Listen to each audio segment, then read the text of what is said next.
মৰমৰ ক্লাছ 9ৰ ছাত্ৰ-ছাত্ৰীসকল আজি মই তোমালোকৰ বাবে সদ্য সমাপ্ত হাফ ইয়াৰলি এক্সামিনেশ্যন 2022 ছ'চিয়েল সায়েন্সৰ তিনিচুকীয়া ডিষ্ট্ৰিক্টৰ প্ৰশ্নকাকতৰ সমাধান লৈ আহিছোঁ। তেন্তে আহা আৰম্ভ কৰোঁ আমাৰ আজিৰ এই ভিডিঅ'। প্ৰথমে 1 নম্বৰ প্ৰশ্নত শুদ্ধ উত্তৰটো বাছি উলিয়াব কোৱা হৈছে। প্ৰথম প্ৰশ্নত ইংলিছ ইষ্ট ইণ্ডিয়া কোম্পানী গঠন হৈছিল। ইংলিছ ইষ্ট ইণ্ডিয়া কোম্পানী গঠন হৈছিল 1600 খ্ৰীষ্টাব্দত। পৰৱৰ্তী প্ৰশ্ন ভাৰতীয় লোকসেৱাত উত্তীৰ্ণ হোৱা প্ৰথমজন অসমীয়া হৈছে, ইয়াৰ শুদ্ধ উত্তৰটো হ'ব আনন্দৰাম বৰুৱা। পৰৱৰ্তী প্ৰশ্ন ভাৰতীয় পৰিষদ আইন প্ৰণয়ন হৈছিল। তো ভাৰতীয় পৰিষদ আইন প্ৰণয়ন হৈছিল 1861 চনত।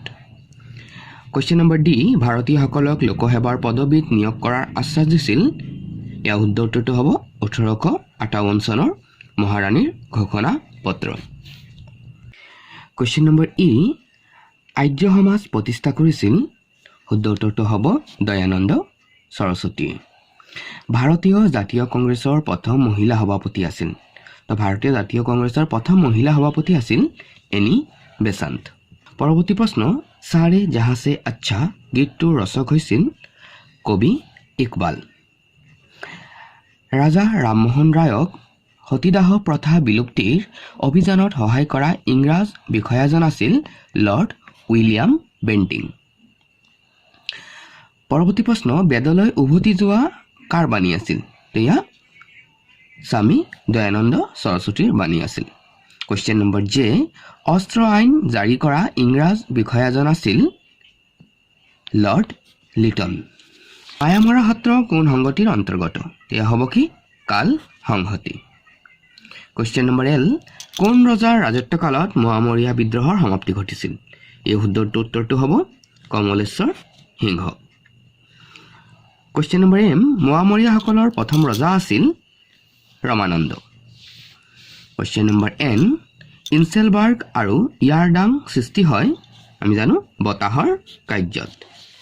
পৃথিৱীৰ উপকূল ৰেখাৰ সৰ্বমুঠ দৈৰ্ঘ্য হ'ল 0.5 নিযুত কিলোমিটাৰ। পৰৱৰ্তী প্ৰশ্ন এখন নদীৰ প্ৰথম আৰু প্ৰাথমিক কাৰ্য হ'ল, ইয়াত জানো কি নদীৰ প্ৰথম আৰু প্ৰাথমিক কাৰ্য হ'ল কি খনন। পৰৱৰ্তী প্ৰশ্ন প্ৰশান্ত মহাসাগৰৰ পূব উপকূল অঞ্চলত উৎপত্তি হোৱা ঘূৰ্ণী বতাহৰ নাম হ'ল টাইফুন।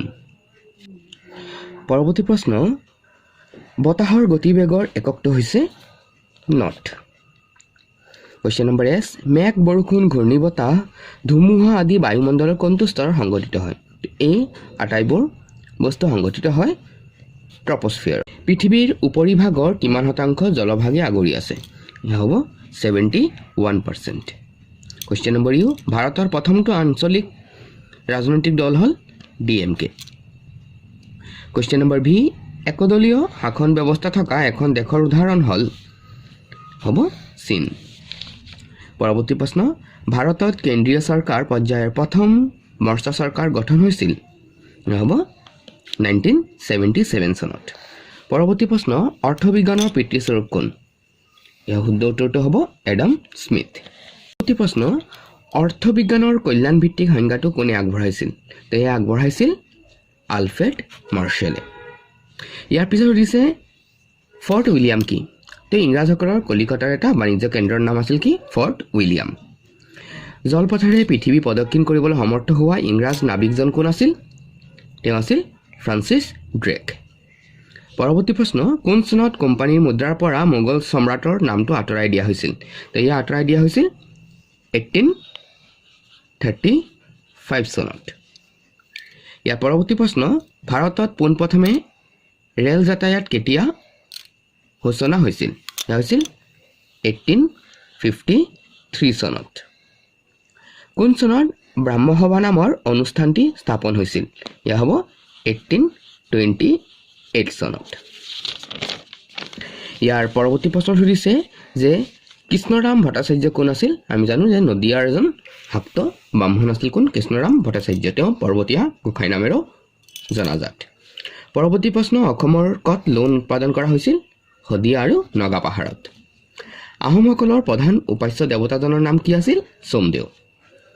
কোনজন আহোম ৰজাই প্ৰথম স্বৰ্গদেউ স্বৰ্গনাৰায়ণ উপাধি গ্ৰহণ কৰা বুলি অনুমান কৰা হয়? ইয়াৰ উত্তৰটো হ'ব স্বৰ্গদেউ চুহুংমুং। পৰৱৰ্তী প্ৰশ্ন, চুৰুম্ফা ভগাৰজাৰ দিনত কোনজন মোৱামৰীয়া সত্ৰাধিকাৰক হত্যা কৰা হৈছিল? তেওঁ আছিল গুৰু নিত্যানন্দ দেৱক। ইয়াৰ পিছত ডাঙৰ প্ৰশ্ন সুধিছে যে লৰ্ড কেনিঙৰ 3টা প্ৰধান সংস্কাৰৰ বিষয়ে লিখা। ভাৰত চৰকাৰ আইনৰ জৰিয়তে হোৱা প্ৰধান 3টা প্ৰশাসনীয় পৰিৱৰ্তন উল্লেখ কৰা।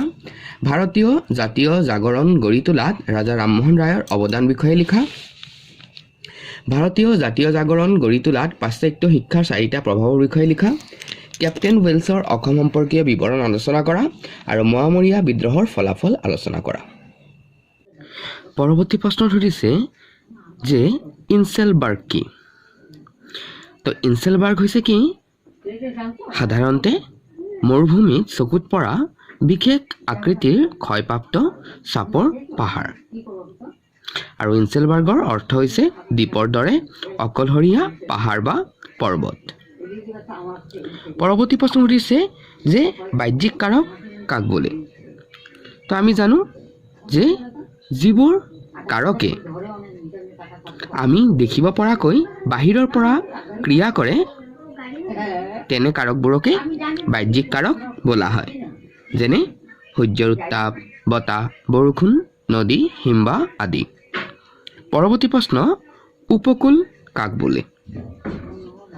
তো সাগৰ মহাসাগৰৰ পাৰ বা তীৰকে উপকূল বুলি কোৱা হয়।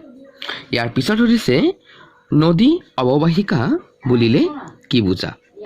একেটা এলেকা য'ৰ পৰা নদীয়ে ইয়াৰ উপনদীসহ নামনিলৈ পানী কঢ়িয়াই আনে তাকে অৱবাহিকা বোলা হয়। ইয়াৰ পিছত সুধিছে যে হিমবাহে সৃষ্টি কৰা এবিধ ভূ অৱয়ৱৰ নাম লিখা। তো এইখিনি তোমালোকে ক'ব পাৰা শৃংগ।